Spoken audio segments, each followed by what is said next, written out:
এই গ্রুপের পুরস্কারটি দেওয়ার জন্য আমি গোপাল ভট্টাচার্য মহাশয়কে অনুরোধ করছি। দুটো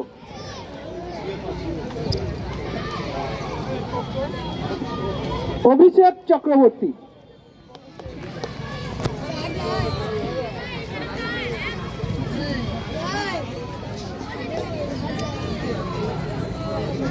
প্রসন্ন বিশ্বাস,